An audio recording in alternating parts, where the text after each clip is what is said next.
Assalamualaikum warahmatullahi wabarakatuh. Selamat bertemu kembali dalam mata kuliah statistika. Kali ini kita akan membahas tentang ukuran pemusatan data yang merupakan bagian daripada statistik deskriptif. Nah, sebelum lebih jauh membahas tentang ukuran pemusatan data, ya setidaknya ada beberapa hal yang harus diketahui. Yang pertama, apa saja yang termasuk di dalam ukuran pemusatan data.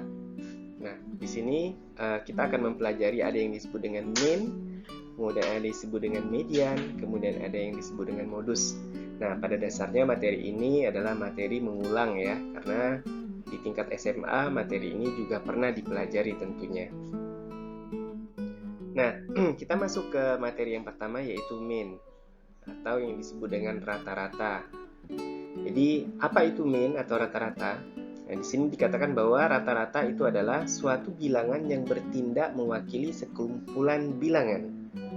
Ya, jadi kalau ada sekelompok data, maka ada satu bilangan yang mewakili bilangan kelompok tersebut. Nah, itu yang biasanya disebut dengan rata-rata. Di mana rata-rata ini biasanya sangat penting dalam memaparkan sebuah penelitian. Jadi kalau kita memaparkan sekelompok data, maka ada hal yang paling penting dilihat pada kelompok data tersebut, salah satunya adalah rata-rata. Nah, tentu rata-rata ini juga menjadi suatu pembanding antara dua buah kelompok data. Maka jika ada dua buah kelompok data, yang akan dilihat mana yang lebih baik biasanya dilihat dari rata-ratanya. Tentu rata-rata yang lebih tinggi itu memiliki kualitas yang baik daripada rata-rata yang rendah. Itu salah satunya. Nah, rata-rata itu sendiri ini banyak tipenya atau banyak jenisnya. Namun pada kali ini kita akan membahas tentang rata-rata hitung. Ya, di samping rata-rata hitung ada juga yang disebut dengan rata-rata geometri, kemudian rata-rata harmonik. Nah, itu bisa Anda pelajari di referensi lainnya. Nah, rata-rata hitung atau mean di sini ini merupakan jumlah bilangan dibagi dengan banyaknya bilangan. Ya. Di sini kalau kita lihat disimbolkan dengan X bar itu sama dengan X1 ditambah X2 ditambah X3 sampai dengan ditambah dengan Xn dibagi dengan banyaknya bilangan atau yang disimbolkan dengan N. Jadi secara matematis di sini dapat disimpulkan bahwa X bar sama dengan sigma Xi dibagi dengan N, di mana Xi ini adalah nilai daripada individual data tersebut. Jadi kalau ada 10 data berarti N-nya adalah 10. Ya, kalau ada 20 data berarti N-nya 20. Sementara sigma X ini adalah penjumlahan ke 20 data tersebut atau ke 10 data tersebut. Nah, perlu diperhatikan ini adalah rata-rata data tunggal. Sementara pada pertemuan sebelumnya kita juga sudah membahas ada yang namanya rata-rata kelompok atau data kelompok atau data yang tersusun dalam daftar distribusi frekuensi. Tentu pada prinsipnya mencari rata-ratanya sama ya, namun ada hal yang berbeda yaitu bagaimana cara menjumlahkan masing-masing daripada data individual tersebut. Kalau di data tunggal ini datanya langsung dijumlahkan, tapi kalau data berkelompok di sini dapat Anda lihat semua bahwa X barnya sama dengan Xi dikali Fi ditambah X1 dikali F1 ditambah X2 dikali F2 dan seterusnya sampai dengan XK dikali FK kemudian dibagi dengan sigma F di sini. Atau di sini dapat kalian lihat di sini X bar sama dengan sigma Xi dikali Fi dibagi dengan sigma F. Di sini perlu kalian ketahui bahwa Xi ini bukan merupakan data tunggal tapi adalah nilai tengah daripada interval kelas. Nah, jadi waktu lalu kita sudah membuat daftar distribusi frekuensi, ada yang namanya kelas interval, ya dari sekian sampai sekian, dari batas bawah sampai batas atas. Nah, di tengah-tengah nilai tengah-tengahnya itulah yang disebut dengan Xi, kemudian dikalikan dengan frekuensinya atau Fi-nya. Nah, demikian. Kemudian ya untuk memahami materi ini lebih jauh, kita langsung saja latihan ya. Sekarang coba kita cari mean atau rata-rata data di bawah ini. Misalnya diketahui data hasil ujian sebagai berikut.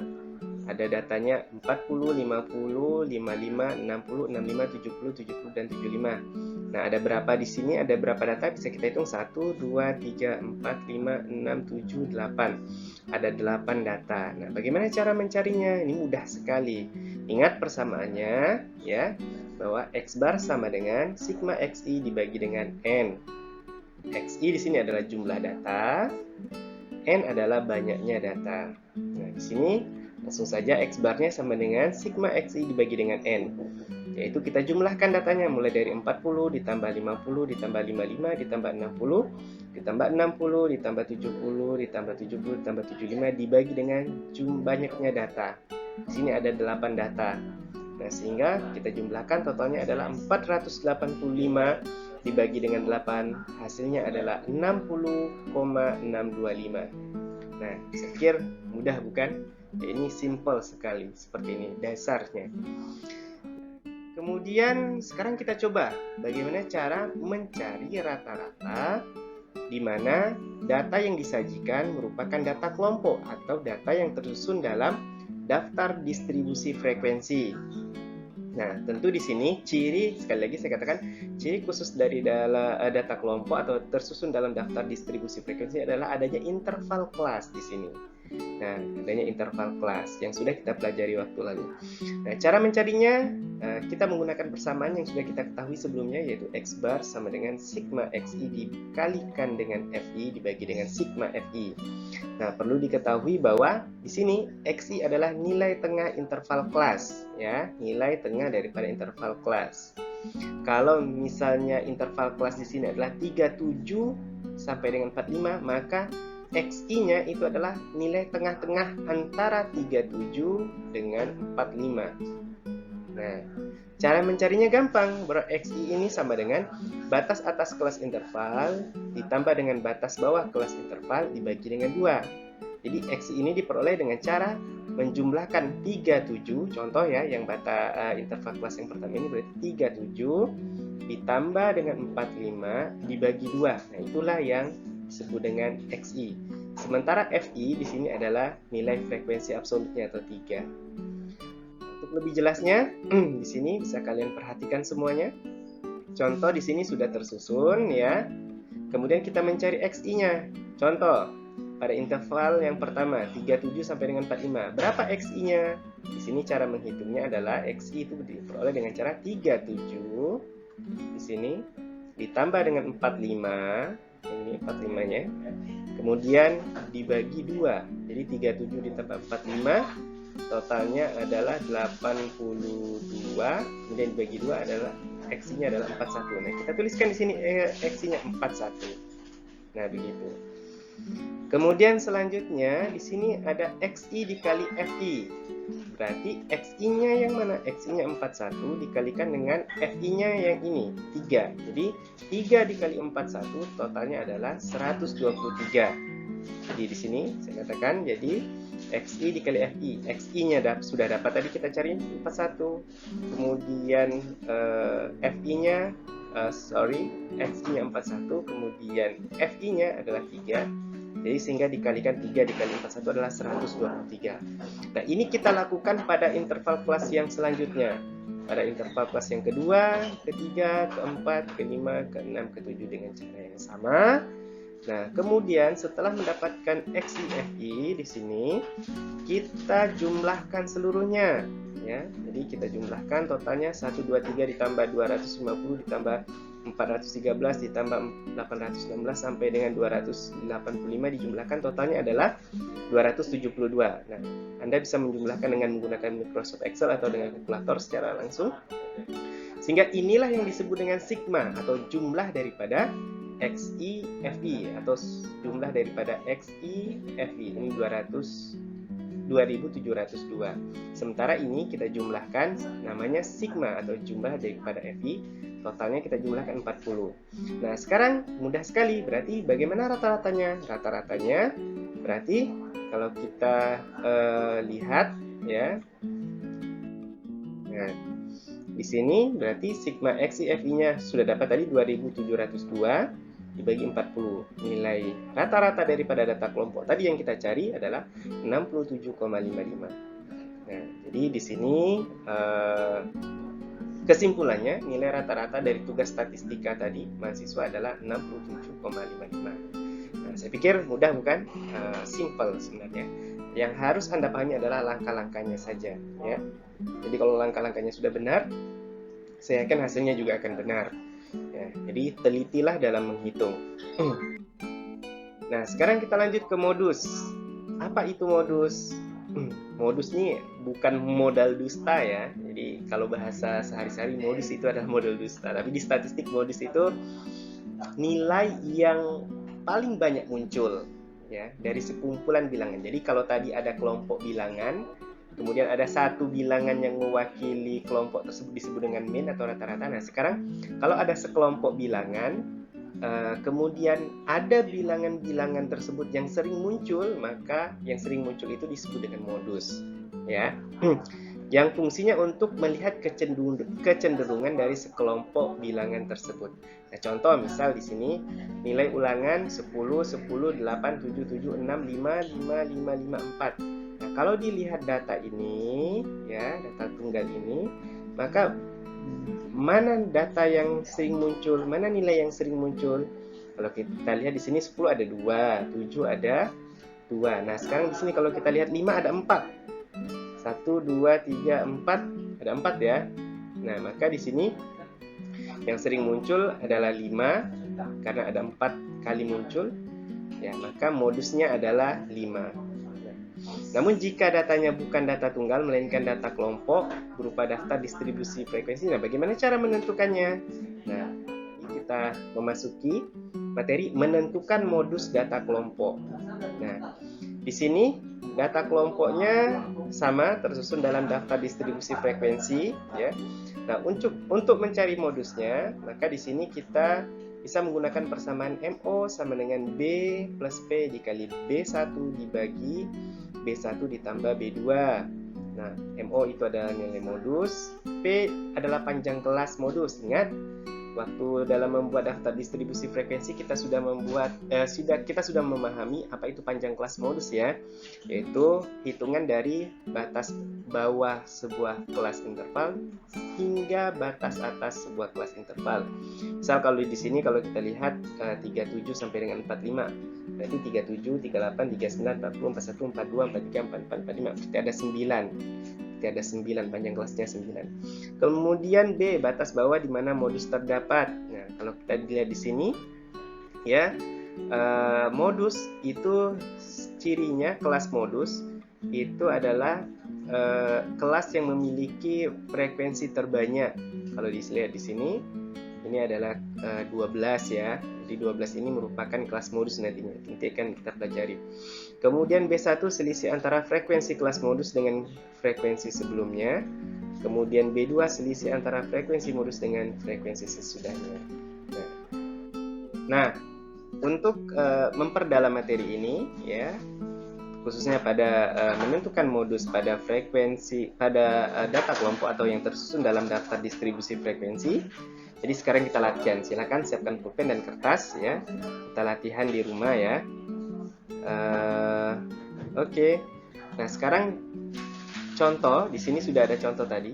Nah, langkah-langkah yang harus dilakukan adalah yang pertama, langkah pertama adalah menentukan kelas modus terlebih dahulu. Caranya lihat frekuensi interval kelas yang paling besar. Kalau dilihat di sini frekuensinya ada 3, 5, 7, 12, 5, 5, 3. Maka yang paling besar adalah 12. Maka yang ini, yang kelas interval kelas 64 sampai dengan 72 ini adalah kelas modus. Ya. Jadi, kenapa kok kelas modus? Karena frekuensinya paling besar yaitu 12. Nah, seperti itu. Kemudian yang langkah kedua adalah menentukan panjang kelas modus. Nah, ini juga sudah dipelajari pada saat membuat daftar distribusi frekuensi ya. Jadi, kalau kita lihat kelasnya dari 64 sampai dengan 72, maka panjang daripada kelasnya adalah 64, 65, 66, 67, 68, 69, 70, 71, 72. Berarti ada 9. Ya, ada 9. Kemudian langkah ketiga yaitu menentukan batas kelas modus. Ya, kalau kita lihat ini batas bawahnya ya. Kalau kita lihat di sini adalah 64 sampai dengan 72, maka batas bawahnya adalah 64, maka ini harus dikurangi dengan 0,5. Ya, di sini. Kenapa? Karena Ada juga beberapa referensi ini menunjukkan 63 ditambah 64 bagi 2. Tapi hasilnya tetap sama, 63,5. Jadi 0,5 ini pengurangan yang tetap ya. Jadi kalau di sini misalnya katakanlah 70, berarti 70 dikurang 0,5. Tapi karena di sini batas bawahnya adalah 64, maka 64 dikurangi 0,5. Hasilnya adalah 63,5. Kemudian selanjutnya langkah keempat yaitu menentukan B1, yaitu selisih antara frekuensi kelas modus dengan frekuensi sebelumnya. Berarti di sini frekuensi kelas modus adalah 12, frekuensi sebelumnya adalah 7. Berarti 12 kurang 7 hasilnya adalah 5. Kemudian B2 selisih antara frekuensi kelas modus dengan frekuensi setelahnya. Berarti frekuensi kelas modus di sini ada 12, frekuensi setelahnya 5, maka 12 kurang 5 di sini ada hasilnya adalah 7. Nah, seperti itu. Dan tinggal kita masukkan saja. Jadi rumus daripada modus MO sama dengan B plus P dikali B1 dibagi B1 ditambah B2. Kita masukkan. Batas bawahnya tadi adalah 63,5. Panjang kelasnya adalah 9. B1-nya adalah 5. Dibagi dengan B1-nya 5 ditambah 7. Tentunya nanti hasil kalkulasinya boleh menggunakan kalkulator atau Microsoft Excel. Jadi 63 ditambah 9 dikalikan dengan 5 per 12. Kemudian 9 dikali 5 adalah 45, dibagi 12 hasilnya adalah 3,75, ditambahkan dengan 63,5. Hasilnya adalah 67,25. Jadi nilai modusnya adalah 67,25. Nah, hati-hati dalam melakukan penjumlahan. Ingat, yang di dalam kurung ini diutamakan untuk dikalkulasikan atau dijumlahkan atau dibagi, dioperasikan ya. Baru perkalian, baru kemudian terakhir baru dijumlahkan, seperti itu. Nah, kemudian selanjutnya yang terakhir dari ukuran pemusatan data ini yang akan kita pelajari yaitu adalah median. Ya. Median itu nilai tengah dari sekumpulan data ya setelah diurutkan yang fungsinya membantu memperjelas kedudukan suatu benda. Jadi beberapa referensi juga mengatakan bahwa median ini merupakan ukuran letak, ya kan? Karena memang membagi dua dari sekelompok data, tapi karena letaknya berada di tengah, maka median ini masuk dalam kategori ukuran tendensi sentral atau pemusatan data. Nah, contoh misalnya ya, untuk data tunggal, diketahui rata-rata hitung atau mean nilai ulangan dari sejumlah siswa adalah 6,55. Pertanyaannya, apakah siswa yang memperoleh nilai 7 termasuk istimewa, baik atau biasa-biasa saja? Nah, ini kadang harus kita analisis dengan menggunakan median ya. Nah, jika nilai ulangan tersebut adalah 10, 10, 8, 7, 7, 6, 5, 5, 5, 5, 4, maka rata-rata hitungnya adalah 6,55. Mediannya sama dengan 6. Ya, nilai tengahnya adalah 6. Ya kan, kalau kita urutkan di sini kan dari 10 dari urutan yang terbesar atau yang terkecil atau dari terkecil ke terbesar, maka nilai rata-ratanya ada 6. Maka kesimpulannya gimana kalau tadi pertanyaannya apakah siswa yang memperoleh nilai 7 termasuk istimewa, baik atau biasa-biasa saja? Kita lihat dari sini. Ternyata nilai 7 termasuk kategori baik sebab berada di atas rata-rata hitung dan median. Jadi pertama nilai 7 itu dia berada di atas daripada mediannya, nilai 6-nya. Kemudian yang kedua 7 ini berada di atas nilai rata-ratanya juga. Itu seperti itu. Kemudian jika nilai ulangan tersebut misalnya 8, 8, 8, 8, 8, 8, 8, 7, 5, 5, 5, 4, 3, rata-ratanya kan sama ya, rata-ratanya 6,55. Tapi mediannya di sini 8. Nah, gitu ya. Jadi ini dua kondisi yang berbeda. Kalau kondisi di atas itu nilainya 10, 10 dan seterusnya, nilai mean-nya atau rata-ratanya adalah 6,55, tapi mediannya 6, maka nilai 7 tersebut kategorinya baik. Baiknya tadi karena di atas median pertama nilai 7 itu, yang kedua di atas rata-rata. Tapi kalau kondisi yang kasus di bawah ini rata-ratanya sama 6,55 tapi mediannya 8, maka nilai 7 itu termasuk kurang. Kenapa? Karena dia di bawah daripada median. Nah, seperti itu. Jadi sebenarnya median ini juga membantu menentukan letak daripada suatu ukuran data, apakah dia berada di atas atau berada di bawah. Nah, seperti itu.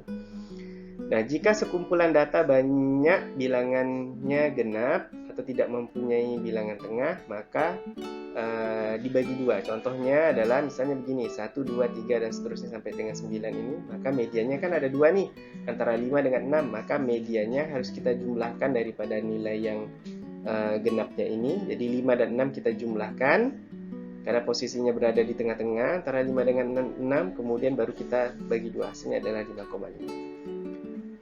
Oke, baik. Selanjutnya, nah bagaimana cara menentukan median untuk data kelompok atau data yang tersusun dalam daftar distribusi frekuensi?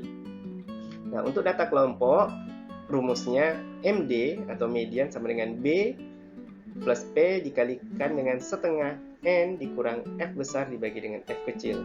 Nah, di sini ada keterangannya bahwa B adalah batas bawah di mana median akan terletak atau batas bawah di kelas median, ya. Kemudian N adalah banyaknya data atau jumlah sampel. Kemudian P adalah panjang kelas interval, tentunya kelas interval daripada kelas median. Kemudian F adalah jumlah semua frekuensi sebelum kelas median. Kemudian F kecil adalah frekuensi kelas median. Nah, berikut ini adalah contoh cara menentukan median data kelompok yang harus kita pelajari ya melalui latihan kali ini. Nah, jadi di sini sudah tersedia data interval kelas, data kelompoknya ya, yang saya ambilkan dari contoh sebelumnya, yaitu menentukan rata, kemudian menentukan modus. Nah, data ini sekarang akan kita tentukan, data kelompok ini akan kita tentukan mediannya. Nah, langkah yang pertama yang harus dilakukan adalah menentukan kelas median terlebih dahulu. Nah, caranya jumlah data, ya mudah sekali, jumlah data di sini totalnya adalah 40. Ini kita bagi dengan 2, ya. Karena kalau untuk menentukan median atau nilai tengah kan sekelompok data jumlahnya harus kita bagi 2. Nah, karena di sini jumlah datanya adalah 40, kita bagi 2 sehingga 40 bagi 2 adalah 20. Nah, data ke-20 itulah data yang menunjukkan keberadaan daripada kelas mediannya. Nah, kalau kita lihat data ke-20 ini di data yang mana? Coba kita hitung dari frekuensinya 3. Jadi data ke-1, data ke-2, data ke-3. Jadi ini berada pada interval 37 sampai dengan 45. Nah, kalau kita tambahkan dengan yang di bawahnya berarti 3 ditambah 5 8. Hingga data ke-8 ini berada pada interval 46 sampai dengan 54. Kita tambah lagi dengan 7. Kan belum nyampe data 20 nih, belum nyampe data ke-20. Sehingga 3 ditambah 5 ditambah 7 adalah data 15. Jadi data ke-15. Oh, belum nyampe data 20. Nah, sehingga harus kita tambahkan lagi yang di bawahnya. Berarti 15 ditambah 12 27. Nah, kan sudah lewat tuh data ke-20. Berarti memang benar. Data atau kelas median itu berada pada interval 64 sampai dengan 72. Ini berada pada frekuensi 12. Nah, mudah. Jadi kita urutkan dulu, kita hitung totalnya, kemudian kita bagi 2 dan baru kita tentukan data yang setengah dari total ini. Misalnya di sini 40 dibagi 2 adalah data 20. Nah, data ke-20 itu berada di daerah mana gitu, berada di pada kelas interval yang mana? Nah, ternyata berada pada kelas interval 64 sampai dengan 72. Nah, ini sudah dapat ini kelas mediannya. Ini menjadi patokan utama di sini ya. Nah, sehingga kita beri lingkaran nih seperti ini. Nah, kemudian langkah selanjutnya adalah menentukan batas bawah kelas median. Nah, ini sama ya dengan menentukan batas bawah kelas modus. Karena sini kita sudah dapat interval kelasnya yaitu 64 sampai dengan 72, batas bawahnya kan 64 nih. Jadi 64 ini kita kurangi dengan 0,5. Jadi 64 kurangi 0,5 jadinya 63,5. Nah, kemudian langkah keempat menentukan F besar, yaitu jumlah frekuensi sebelum kelas median. Nah, ini kan kelas mediannya ini kan frekuensinya 12. Jadi kita jumlahkan frekuensi sebelumnya tanpa kita jumlahkan yang 12-nya ini. Jadi sebelum daripada 12 ini ada 3, 5, 7. Sehingga kita jumlahkan, jadi 3 ditambah 5 itu 8 ditambah 7 15. Sehingga 3 ditambah 5 ditambah 7 15. Nah, kemudian F kecil. F kecil ini adalah tak lain dan bukan adalah frekuensi daripada kelas median itu sendiri 12. Nah, sudah dapat kelasnya, sudah dapat panjang kelasnya, sudah dapat batas bawahnya, sudah dapat jumlah frekuensi sebelum kelas median, sudah dapat frekuensi kelas median. Langkah selanjutnya yang paling penting adalah memasukkan data-data tersebut ke dalam persamaannya. Ya, data-data yang sudah didapatkan tadi tinggal kita masukkan ke dalam persamaan untuk menentukan dari mediannya. Jadi MD sama dengan B plus P dikali setengah N dikurang F besar dibagi F kecil. B batas bawahnya berapa tadi? 63,5. P panjang kelas median ada 9 dikali setengah kali N jumlah datanya adalah 40. Kemudian dikurangi F besar, ini tadi 15, itu jumlah frekuensi sebelum kelas median, yang 3 ditambah 5 ditambah 7 tadi. Kemudian bagi frekuensi kelas median 12 tadi. Sehingga 63,5 ditambah 9 dikali, ini 40 dikali setengah 20 tentunya, dikurangi 15 bagi 12. Jadi 63,5 ditambah 9 dikali 20 kurang 15, ini adalah 5 per 12. Jadi 9 dikali 5 45 dibagi 12 3,75. Sehingga 63,5 ditambah 3,75 hasilnya adalah 67,25. Nah, jadi nilai mediannya adalah 67,25. Nah, jadi tapi hanya kebetulan saja ya nilai median ini sama dengan nilai modus tadi. Tapi padahal median itu berbeda dengan modus. Nah, pada kasus contoh-contoh soal yang lainnya tentunya kita tidak akan menemukan kesamaan antara median dengan modus. Ini hanya kebetulan contoh saat ini nilai mediannya sama dengan nilai modusnya. Seperti itu. Ya, demikianlah materi yang berkaitan tentang ukuran pemusatan data atau tendensi sentral yang terdiri dari tadi main, kemudian modus, dan terakhir tadi adalah median yang sudah kita pelajari. Ya, jangan lupa terus mencoba latihan. Ya, harus percaya diri juga, karena percaya diri itu muncul di saat kita berani mencoba, dan tidak percaya diri itu karena kita tidak pernah mencoba kan. Nah, jadi harus berani mencoba, latihan demi latihan. Ya. Kemudian di akhir video ini, pada slide terakhir, saya berikan tugas, silakan Anda kerjakan untuk lebih memahami dan lebih memahami materi terkait dengan median, kemudian mean, kemudian modus. Ya, silakan terus latihan. Sekian dari saya. Ya, wabillahi taufik wal hidayah. Assalamualaikum warahmatullahi wabarakatuh.